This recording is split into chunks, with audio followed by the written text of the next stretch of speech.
Assalamualaikum warahmatullahi wabarakatuh. Kami dari kelompok 11. Pada kesempatan kali ini kami akan membahas studi kasus tentang audit kepatuhan terhadap Pedoman Tata Kerja nomor 7 di SKK Migas.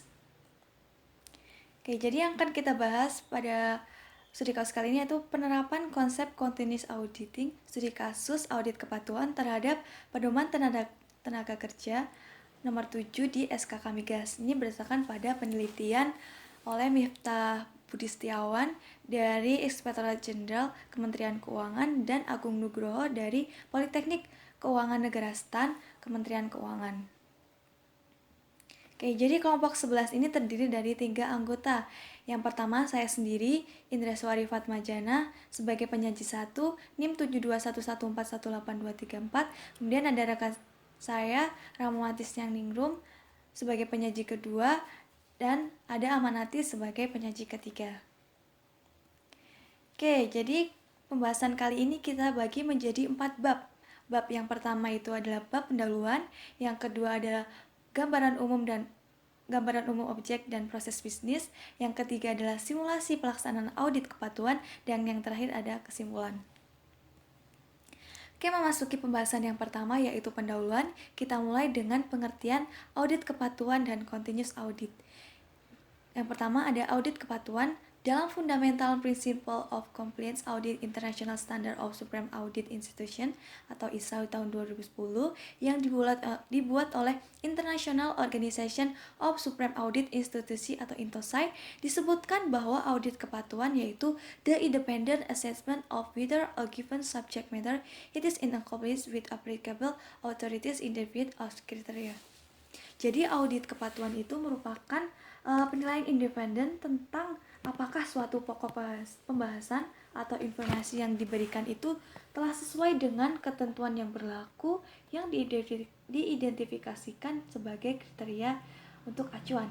Kemudian ada continuous audit yang dikemukakan oleh Rizal Alam dan Starbatogi tahun 2001 mendefinisikan continuous audit sebagai a systematic process of gathering electronic audit evidence as a reasonable basis to render a confident of a fair presentation or financial statement prepared under the paperless real-time accounting system. Jadi, continuous audit itu merupakan proses yang sistematis yang jadi continuous auditing itu merupakan proses yang sistematis untuk mengumpulkan bukti audit elektronik sebagai dasar yang masuk akal untuk mengemukakan pendapat tentang penyampaian laporan keuangan secara adil yang disiapkan secara real time. Seperti itu. Oke, jadi pendekatan continuous audit untuk mencapai tingkat yang paling sesuai antara teknik audit dan tujuan audit ini dibagi menjadi 4 level. Nah, level yang pertama itu ada transaction evaluation. Ini termasuk aliran transaksi yang sering dan berkelanjutan melalui sistem informasi dari perusahaan. Kemudian level yang kedua ada measurement rule assurance. Ini berkaitan dengan penentuan tingkat korespondensi antara informasi dan beberapa kriteria yang telah ditetapkan. Ini seperti Generally Accepted Accounting Principle atau GAAP. Kemudian ada level yang ketiga itu Estimate Assurance and Consistency of Aggregate Measures. Ini meliputi estimasi seperti biaya garansi dan penyisian piutang tak tertagih.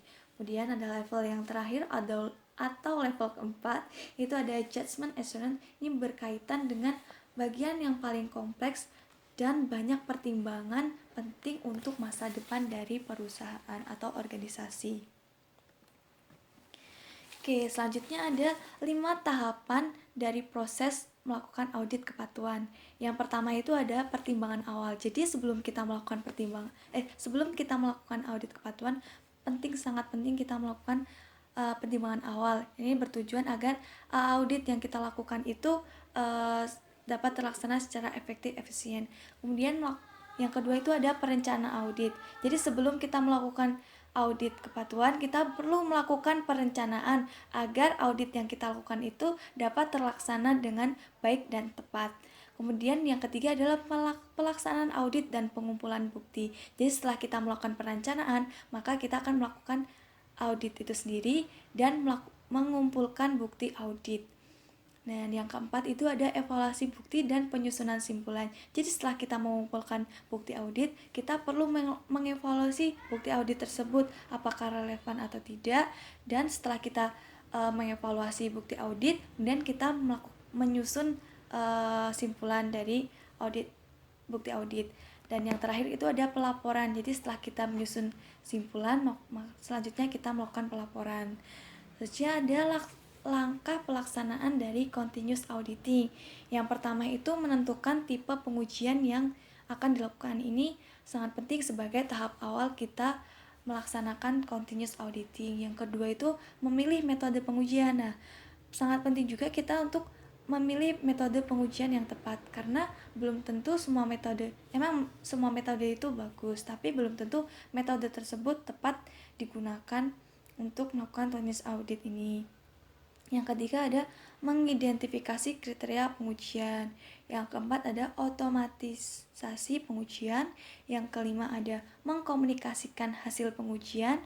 Yang keenam menerima umpan balik. Jadi setelah kita mengkomunikasikan hasil pengujian kita, maka kita akan menerima umpan balik.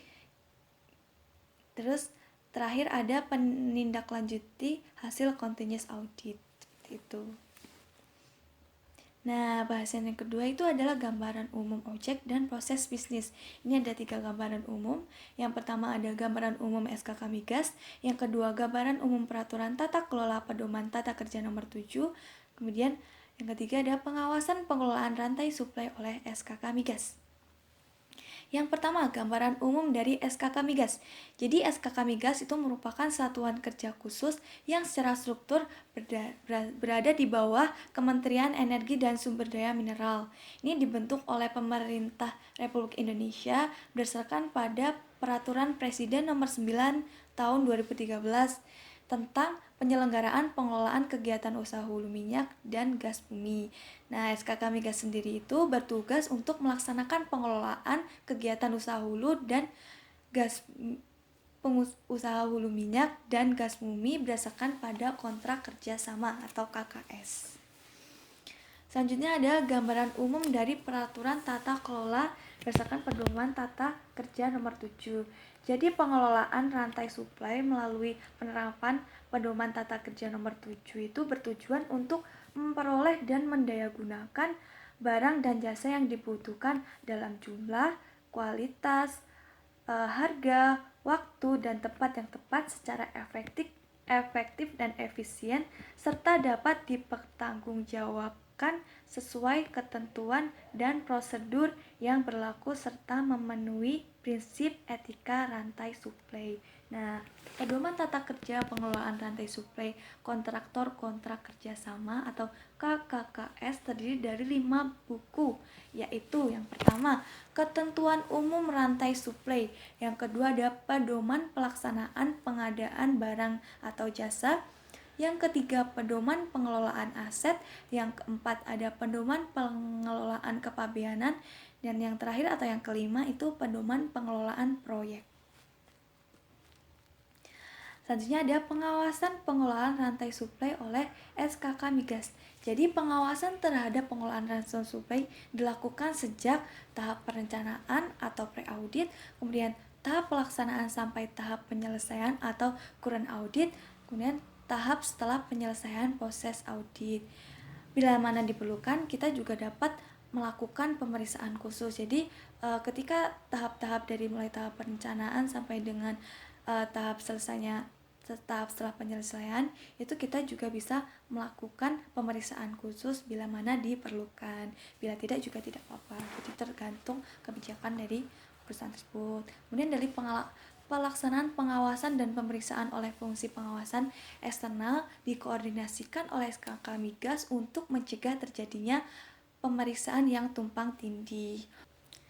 Oke, mungkin cukup sekian penjelasan materi dari saya. Selanjutnya akan dilanjutkan oleh rekan saya Rahmawati.